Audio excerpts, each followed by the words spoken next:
Today I'm with a very special guest, the one and only Joël.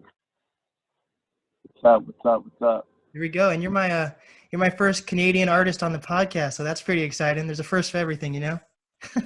Yeah, that's crazy. Repping up Toronto. Let's get it. Yes.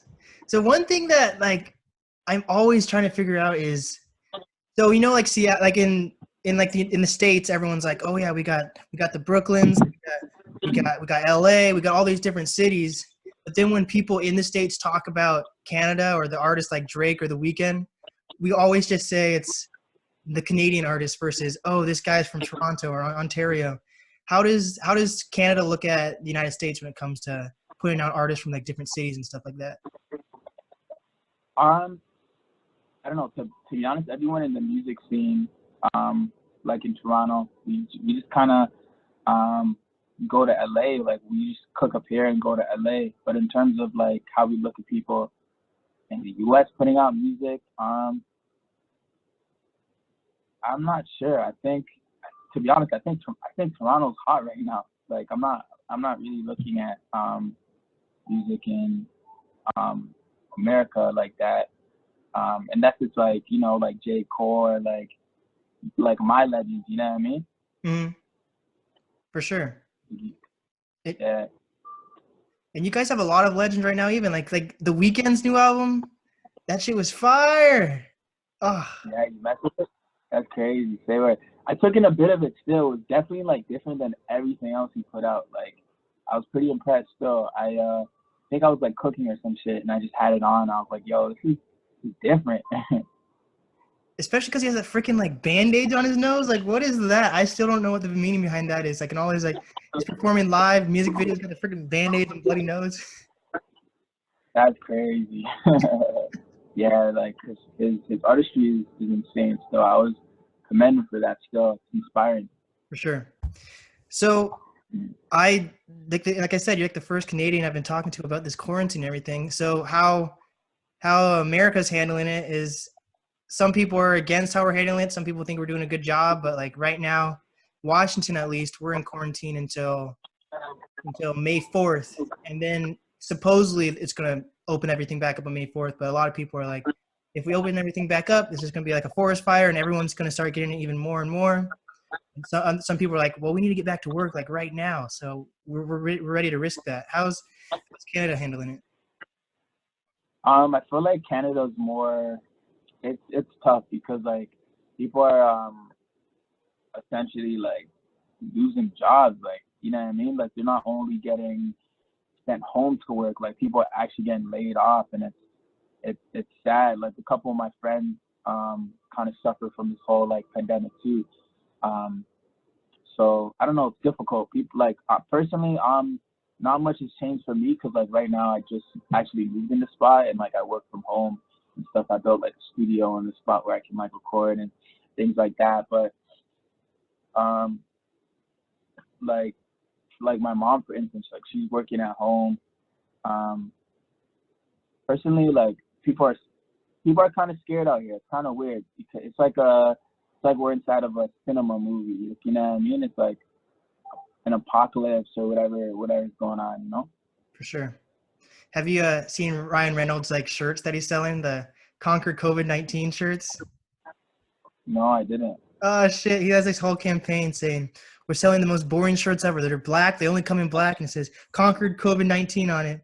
And we're trying to raise money for the PPE suits for everyone that is on the front lines, like working at hospitals and stuff like that. And he's a if anyone can do it, he's one of the guys that can sell those type of shirts, though. You know. So how are you promoting during this quarantine and everything? Like, are you still working at because you said you have a home studio and everything like that, or? Yeah, like I'm still working a bit. Like I said, like I've actually been going through like a lot of personal shit, like while this whole thing was going on. Like I just like recently moved. So like you can imagine like trying to order like moving trucks and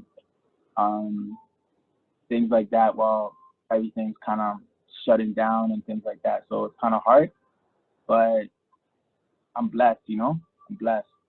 For sure. So I heard that your new album's coming out on May 29th. Have you already had all those tracks set up before then, or how did how does Sorry, what's the, say it one more time? so your manager or your press contact was telling me that you have your new album Grunge Gospel Side B coming out on May 29th, right? Yeah, it's actually an EP though. EP. My bad. I get all those words mixed up. Nah, it's cool. I'm like, as an artist, being an artist, like I'm super keen about like those words, because like an EP, an album is something like you put out where when you feel like you kind of reach you gain like a big following, and you feel like you have the voice to really say what you want to say, and the album is really important to me specifically. But as you said, like, you know what I mean? It's like, okay, you can reach like a couple million streams or whatever, or even just you can see like that you're growing at a good rate, and blogs are covering you and shit like that. But you still haven't. It doesn't mean you made it yet. You know what I mean? You're still working. You're still grinding. You know what I mean? So I feel like I have a lot to do yet. I feel like I have a lot to do still until I say, yo, I'm dropping the album. You know what I mean? For sure. Yeah, you're definitely on the right track for sure. Like I said, like your Vent is dope. It's a dope song for sure. Your Grunge Gospel Side A, that was dope. Like you definitely have all the resources I feel at your disposal, you know, like you're definitely on that grind, and I see you leveling up with every song you put out. Like you got your song put on the Joe Budden podcast. That was dope. That was crazy. So Yeah, nah. how did you start your journey with music? You know, like is it hard for artists in Toronto to get their name out, or is it easier because you have big weekends from there? Like it's like a I don't know, it's difficult because like if you don't have a Drake co-sign, like if you're not part of OVO, or like Drake put you on or some shit, it's hard because like again, like I feel like a lot of eyes on Toronto, but it's so competitive. Like a lot of people nowadays, it's like everyone's a singer, everyone's a rapper, everyone produces. You know what I mean? So it's like the level that you have to do now is just have to like excel and perform at is crazy. Like nowadays, I don't feel like it's all about the music. It's about the hype. It's about who has the most clout, who's doing the most. You know what I mean? And like so it's a bit difficult, but you know, For sure. What have you done to stand out though? stand out. To be honest, I just try to be my authentic self. Try to make the best music I can possibly make. I feel like I'm like a unique person where it's like I've been through a lot, you know what I mean? So it's not hard to kind of tell stories and just be authentic as possible. Like I kind of grew up in the church too, so like my dad, I'm a PK, and my dad was a pastor, so like from it's almost cliche to say this, but like I've kind of been like raised around music, you know what I mean? Like I was small, my mom put me in like children's choir because like I was like a hella hyper kid, you know what I mean? Like I was up and down and shit. She's like, yo, take like 2 hours of your Sunday and just like focus all your energy on this, and like be attentive or whatever the word is. It is. But yeah, bro, like I was always like, since I was young, I was always kind of around music, and I don't know, it's weird. Like when I started, I actually used to hate it. Like I used to hate going to church and like just sitting down, and like it was boring to me, you know what I mean? And now ironically, like I'm doing this shit for a living, you know what I mean? Like I love it. Yeah. I think the most gifted artists are the ones that come from the church, though, honestly, because they're the ones who actually start from the very get-go, you know. And like every single artist I've known that's doing something right now, they're like, "Oh yeah, I grew up in the church," so that's a plus one on your side. Yeah. That's why at the beginning I said it's almost cliche, but yeah, it was, to be honest, although it was kind of boring, it was like the music part of it always gave me joy. It's like I just didn't like to sit down and listen to the sermons and all that stuff. Like that was as a kid, like you can imagine, like being a kid, you have so much energy, you always want to do the most, you want to run up and down or whatever, you know what I mean? And it was almost like torture saying, hey, you got to sit down and like behave and like, you know what I mean? Be a good kid or whatever the case may be. So like, yeah, definitely when the music part came on, like it was always stoked. Like I was always stoked. Like, cool stuff. For sure. One thing that I noticed in a lot of your music is that you have like a guitar theme. Do you know how to play the guitar yourself, or especially because you're from the church, does that mean do you know how to play a variety of instruments, or how does that work for you? Yeah. I started playing the drums when I was like really little. That's how like I kind of got into the whole instrument thing. I can play the piano, guitar, not so much. Like I'm learning. I'm currently learning. Like I know a few songs.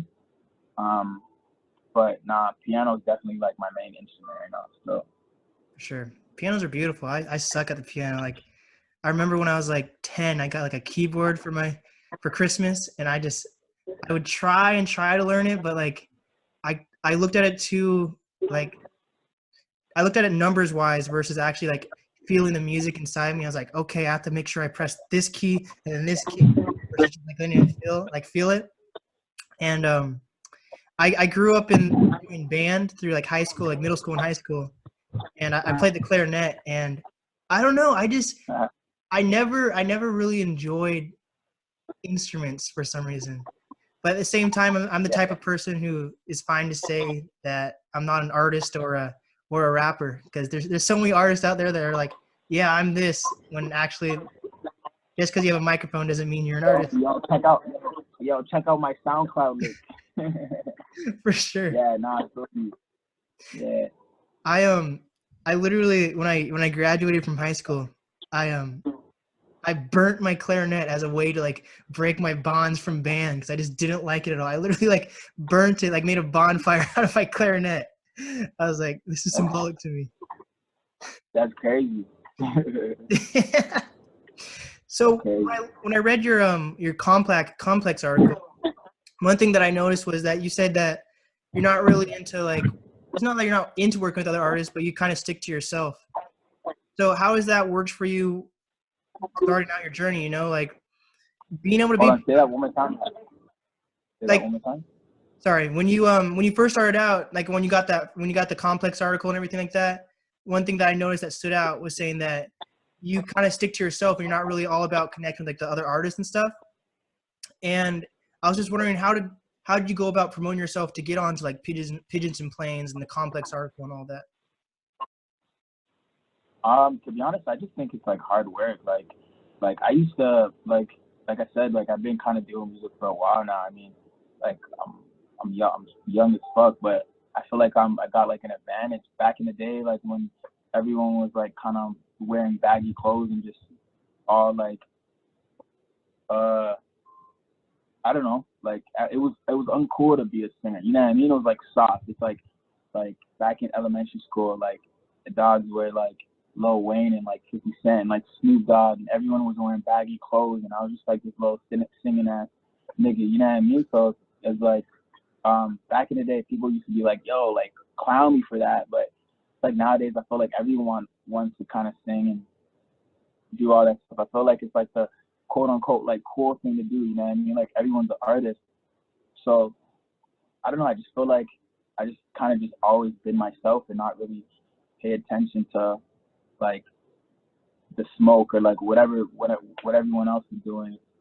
I just kind of stick to myself and be authentic. And I feel like the most important thing to me is telling a story. I feel like we're put on this earth to like connect with people and share stories, and like anything that I've been through that someone else out there is like feeling too, I'm gonna be I can like help them too. You know what I mean? Because like that's what we're here for. Like, we're here to help people and connect. So I just try to be like as authentic as possible and not sing about, yo, like I got the biggest cars, I got the most holes, or like, you know what I mean? Because like that shit's like, it's like water. It's like you see that all the time. You know what I mean? Like as a little kid, that's all you seen watching like 106 in Park. You know what I mean? It was all through, right? So it's like I'm just out here trying to be me, and like whoever the fuck relates can relate. Mm-hmm. You know? What made you get that mindset to feel fine being like unique and stuff? Because I kind of feel that same way. Like I try to do whatever I can to be unique. That's why I got the long ass hair, got like the Mickey Mouse tattoo. Like, anything I can do to stand out. Like, how'd you get that mindset? Okay. Hold on. Hold on. Say that one more time. What got you into the mindset that you wanted to be unique and not follow all the trends? Because I find that to be important. When I think the best artists are the ones that make their own lane and are true to themselves. Yeah. To be honest, like I just kind of again like stick to like what I know, like just like by my influences, like growing up in the church. I feel like and just like the shit I listen to, like you know what I mean, like Frank Ocean was like amazing at telling stories in like such a unique way, like you know what I mean, like yeah, like he was so dope at like kind of like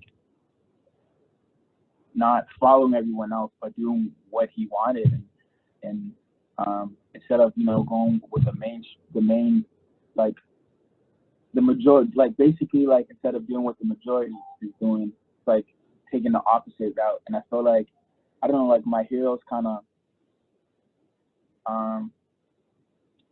my heroes like they rolled the map for me, you know what I mean? Like they paved the lane. It's like now it's like easier to do what I do. Yeah. Are you a planner when it comes to putting out music and the goals that you're trying to reach? Because like I think that's really interesting to make a side A and a side B type EP. That's kind of interesting. Yeah, for sure. Like I definitely sit and think, hey, like I sit and think about like what I want to do and stuff. But to be honest, for the most part, everything's just like sporadically and like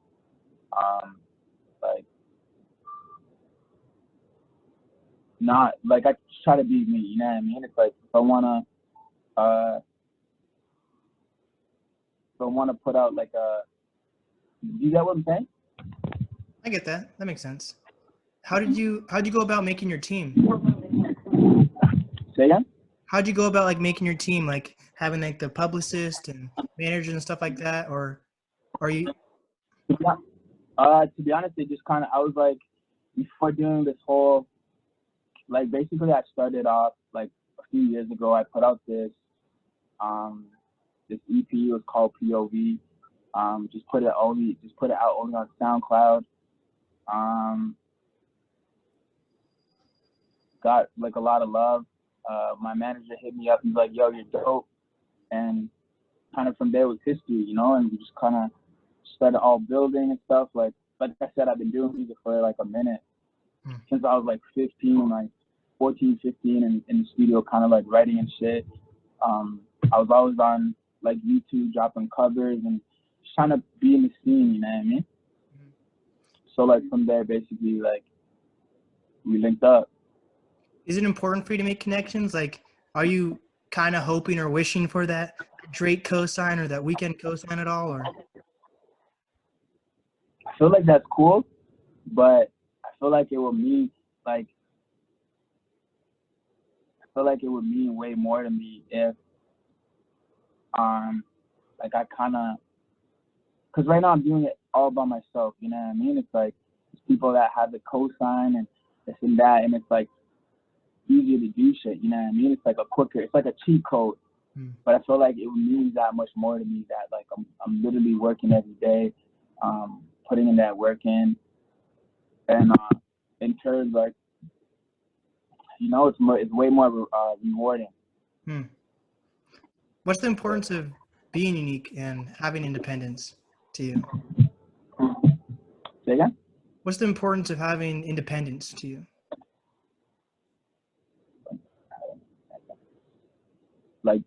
Like without in regards to like doing it independent or being with a label? Both in a sense. Like for me, like I kind of see that you, like you're saying, you do your stuff, you do things on your own path and things like that. Like for me, I think it's important for like people who have a podcast to not go through like a third party app and like figure out how to get on these other streaming services by themselves, or figure out how to mix and master your music, things like that, mix and master your podcast even are independent things like that, and learning how to like learn those instruments and learning all these things so you don't have to have a middleman. Is that important to you at all? Yeah, nah, it definitely is still. Like for me, it kind of sort of um happened. Like I'm a believer that everything happens for a reason, and kind of I'm just gonna be the pawn and let God do the work. So when I was younger, I was like probably like in grade 9 or grade 10 or whatever, and I always chill with older heads. My homie was like, my homie was like, yo, bro, like, I think he was like my cousin's friend or whatever, but he's like, yo, you're sick. I think he's like 7 years older than me. And after school, like, me and my homies would go in his like basement and just like record and like mess around. And I fell in love with it. You know what I mean? I fell in love with being in the studio, writing, things like that. And as I got older, he's way older than me. So he was in like, I think he was in like college or some shit. And like, I don't know, he got like way more busier. Like, man, where he was in college and working on assignments and stuff. And me, I was so hungry about this shit. You know what I mean? Like, I was like, yo, like, where you at, bro? Like, you're sleeping. And then it just got to a point where it's like, all right, yo, like, you're not serious. So it's like, let me learn how to do this. Let me buy a DAW. I think the first DAW I used, I don't know if you know what DAW means, but it's like what you record on. It's like Pro Tools or Logic or whatever the case may Yeah, be. I use FL So, Studios. say again? I use FL Studios. Sick. Yeah. Um, yeah, so it just got to a point where I was like, yo, bro, you're sleeping. You know what I mean? So let me go get a job. Let me get my low money. Buy a DAW. Let me um, learn how to produce. Let me learn how to engineer and just do things myself. You know what I mean? Because like people, not all the time, like people are gonna be there to help you. You know what I mean? It's, to answer your question, like not everyone's gonna raise their hand and like, hey, let me put you on, or hey, let me co-sign you, or like, you know what I mean? So that's why it's super important for me to do it myself and like just know everything. You know what I mean? Because like, say even if you do get a co-sign or like or like producer or engineer or something, you know what I mean? Like you want to be able to be educated to like do what you want to do, and if someone tells you something, you want to be able to understand. You know what I mean? I feel like knowledge is power, Mm-hmm. and the more you know, it just benefits you. You know what I mean? You can in turn help other people. You can, you know what I mean? For sure. So you said you grew up in the church, but do you still go to church at all? Because I was wondering how people who go to church are managing during this quarantine. Because here in the States, at least, like you're not allowed to go to events like such as church. No, I haven't been to church in a minute, but I definitely still, yeah, I haven't been to church in a minute. It was a thing like I kind of had to do when I was younger, but I definitely still like believe in God and stuff, and I implement. I think that's the word. Yeah, to all my way of life, you know. For sure. I think that's fair to say. Like, for me, I went to church when I was younger, but same as you, I was never really huge into church at all. So nowadays, when I like to say like the universe is helping me versus God, because I kind of try to generalize the universe, meaning God and everything that every religion believes in a sense is the universe as a whole. Yeah. I don't like it. I'm not religious at all. Like I feel like religion. I don't even want to get into religion because like that's a whole ass topic. But like, I'm definitely not religious in the sense of what I believe in is better than what you believe in the sense of being this or being this type of person is wrong, because that's not the case. You know what I mean? I don't believe in like segregation and things like that. But I do believe there's a higher power. I believe that nothing I do is for myself. I believe there's a God or a man upstairs that's kind of placing the keys, putting the setting up the chessboard, or you know what I mean? Mm-hmm. What are your goals as you continue to grow as an artist? Like, where do you see yourself in the next 5 years, even?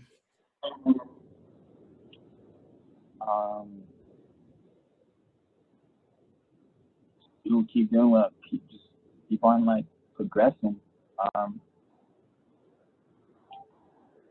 That's a good question. That's a very good question. I see myself having a bigger audience. I see myself learning more. I see myself exploring the world.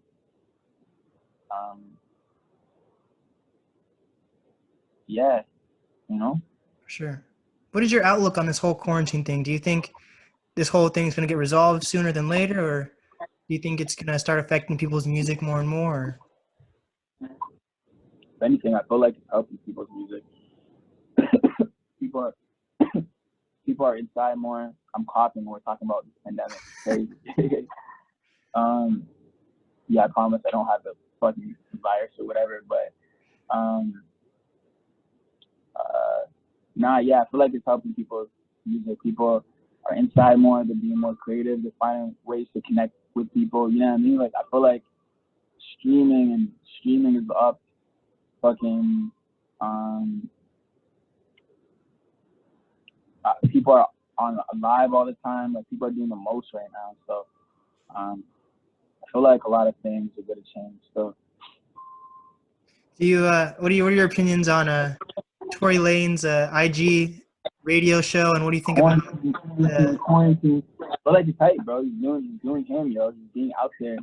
He's doing the most. You know what I mean? He's like the fucking poster boy of like doing the most right now, and it's working. So it's like, can't knock him for his hustle. You know what I mean? It's cool. It's entertaining. People are inside, like, bored as fuck. You know what I mean? So it kind of gives people something to look forward to. For sure. What about Drake's 2C slide? Yo, the boy. Cool stuff. To be honest, I don't really like I don't know, I don't like pay attention to other artists and stuff a lot, but I'm definitely aware still, like Drake. That song's a bop. Do you so you don't really focus on competition then, or do you see other artists as competition at all, or Say again? do you think of artists as competition at all, or do you not really think about competition? I'm very like I'm like I have a competitive nature, yeah, but I definitely feel that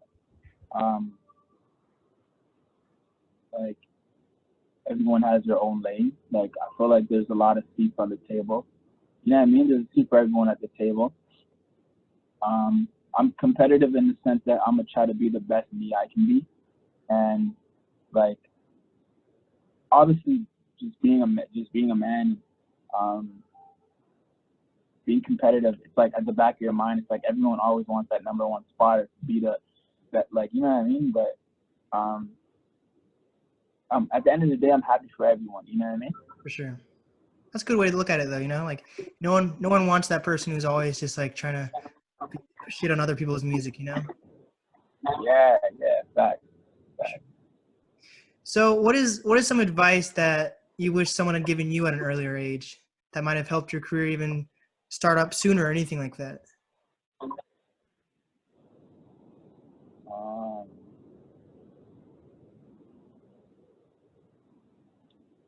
I don't even know, bro. Don't focus on women. Oh my God. That's fair. Well, final question. 2 more questions, actually. What is some By advice? the way, this is my first podcast, eh? So again, I appreciate you giving me this opportunity. So I'm low key a bit nervous, but fucking it's dope. So Yes, dude, you're dope. You know who you kind of look like? You look you kind of remind me of like Chris Tucker. don't kill me. Like I said, Chris Tucker. That's crazy. That's crazy. Yo, I get, bro. I get so much shit. Like I get so much shit. I get a lot of shit. So You're dope, when it man. comes to, thank you, bro. So, what is some advice that you have for up and coming artists, creators, influencers? Advice? Just be yourself, yo. Just be yourself. Don't listen to the haters. Don't listen to what don't listen to when people tell you can't do this or can't do that. Just be authentic. Learn. Knowledge is power. Like, don't hop into anything just because you feel like it's this is what this person is doing or that person is doing. Just do it because you feel like it or because it resonates with you. You know what I mean? For sure. Is there do you have any tips on how to stay entertained and focused during this whole quarantine? Nah, bro, I'm struggling. I'm just focusing on I'm just focusing on myself, bro. Like I'm just trying to I'm reading more, I'm working out a lot. Yeah, just making music. For sure. I think working out's like one of the key things for me, I think, like we want to let's say that it does open up if we get pushed back another month or so and we open up back in June or July, even that. You want to have that summer body ready, Yeah, nah, I told you so. I work the gym. That's always been like something I love doing. It's like therapy to me. For sure. So yeah, that's one thing I definitely miss, yo. What's the easiest way to reach you? Say again? What's the easiest way to reach you? IG, yo, hit me up on IG. Blame Joel. Twitter, Joel Loban. Slide in my DMs. I check that shit. Email. For sure. Well, and one thing I do at the end of every podcast, I'm like, this is the Nast podcast with, and then the artist says their name or the guest says their name. So this is the Nast podcast with Joel. You already know what it is. Blame Joel on IG. Hit me up. Again, bro, thank you so much for the opportunity. I appreciate you, G. For sure. Well, thank you so much for giving me some of your time, man. And I'm looking forward for your new album. I mean, new EP. My bad. Thank you, bro. Big love, huh? Stay safe.